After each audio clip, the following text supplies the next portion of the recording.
Hey guys, and welcome to the Igloo today. Today we are going to be showing off a gateway trap base that you could be designing. Now this can also be in tier 2, but I'm doing it in tier 3 to show you guys on how the new setup is. And before we actually get into the build, this Friday's test live, the devs are showing off climbing, so you're going to need fences for days that are tier 3 on top of your base, otherwise you're fucked. So the main purpose of this design is so that we can actually have the gateway in. Now this base is going to be a orb only raidable base or a god raidable base, so that you can be able to do this. Now the reason why I'm building it within a 5x5 is so that it can be a cheap resource, so that you can be for a solo player when it comes to just anything. Now with the elevators being so cheap as well, this is why I recommend one of these techniques. You can also build one of these on a pillar, but I was experimenting to exactly what you can do with it. Now remember, you can add more on out. I'm only doing this to show you guys the general concept of the trap. So the point of going around and having everything like this is to make sure that you have everything square and in line. Once you have the actual gateway down first, that's the most important thing, is to actually get it down. You could also have just a drawbridge, the gateway, whatever, but the main purpose is to have that gateway down. You can replace the door later, but as long as you have it in this kind of layout and you have nothing underneath and on the floor besides maybe a few crafting benches and stuff later. Now you can use those crafting benches, but again, we want to be able to keep all of our stuff off the ground, so the main point is to get them trapped within there. Now because of the new building damage with using explosives and everything else, tier 3 ceilings with having bombs being struck upon them makes them almost unraidable when it comes to no god servers. Now with god servers, again, if you want to be able to get the loot, you're going to have to destroy a lot. You would have to use a set to destroy this kind of block tier status. Now especially if you have a vault on top, we gotta remember the vault would still float, so if you have Mitra or Yogg, it would not completely destroy the vault that's above, so that it also protects your loot, and it would destroy the stuff that's below. So again, this is one of the new things that is used for the new building mechanics that are going to be out there. So again, with all the new damage that has been changed and everything else, it has made things especially interesting. So the reason why I put this door right here is so that you have to jump to get in, or while the animation of the actual drawbridge is closing, you would have to do it on the way up. So now we know our basic layout that we are working on currently when it comes to the door frame, the drawbridge, and everything else.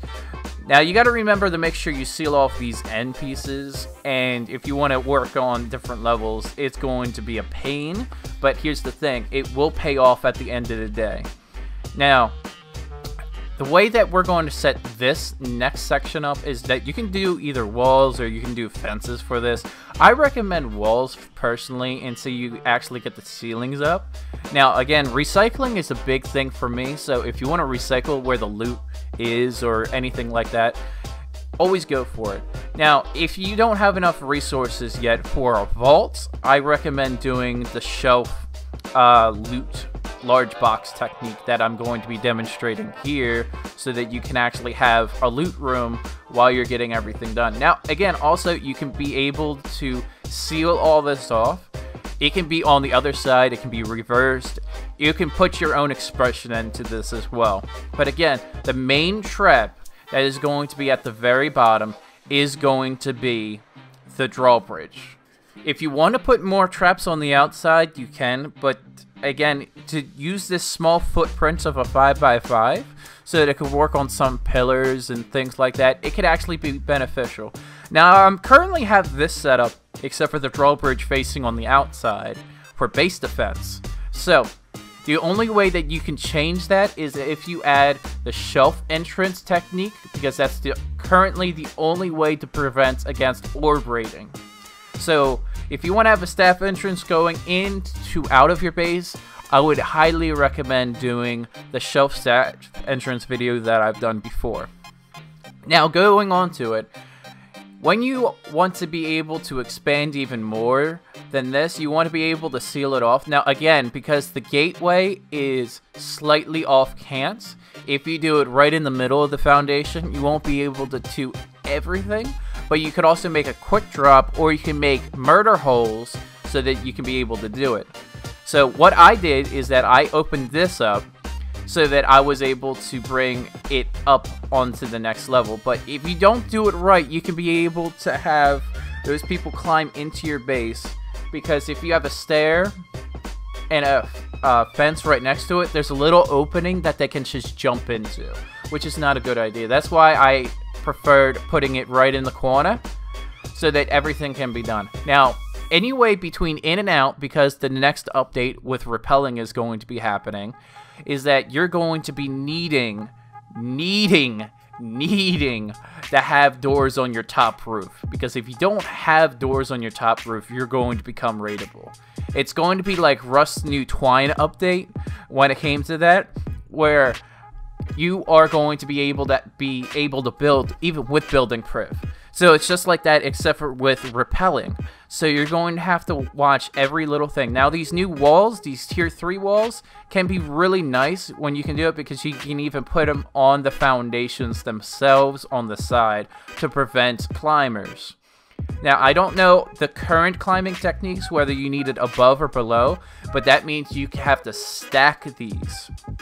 So if you really want to get super creative and you really want to use something that's for tier 3, I highly recommend using your tier 3 materials for the drawbridge, the gateway, and finally around the gateway, as well as the fence foundations. You can have tier 2 as well mixed into this. Oh, and also all the doors. Those are your big factors. Now, just regular foundations and regular walls, you don't need to worry about. But here's the thing.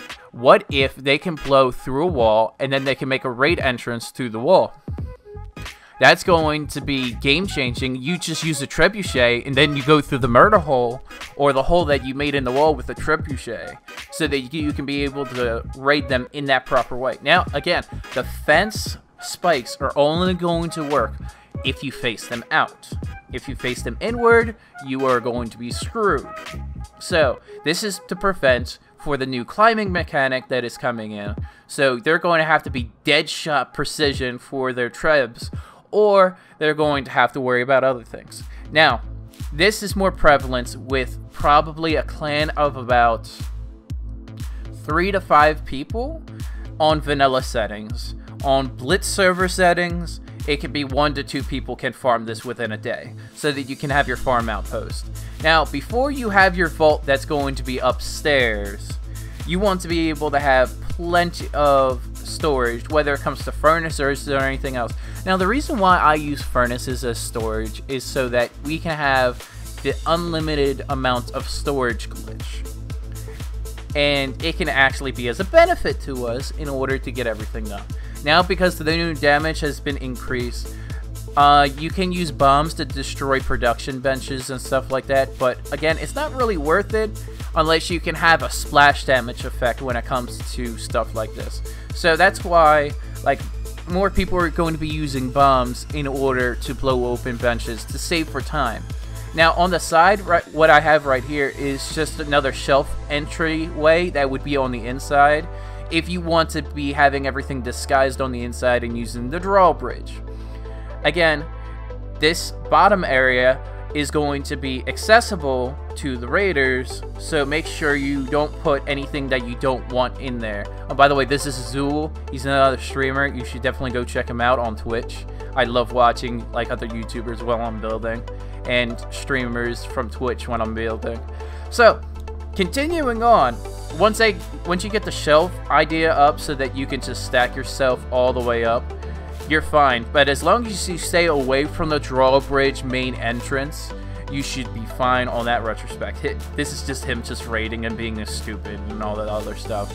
So when you are actually going back and forth and you are actually figuring out every little thing when it comes to this. Now again, this drawbridge, when you are up and down and showing exactly where it needs to be, is going to be craziness. So now you have one little technique, which is right about here, and you start placing it far and then you place them close. Once you have it about halfway, that's at the point where you need it so that you can be able to just jump in. Now again, you have to get yourself all the way up and then across to the side, which makes it extremely difficult. They can make the raiders jump on the very top to try and like orb raid or try to poke through, but then they will get some fall damage on top of everything else, which is the intended use.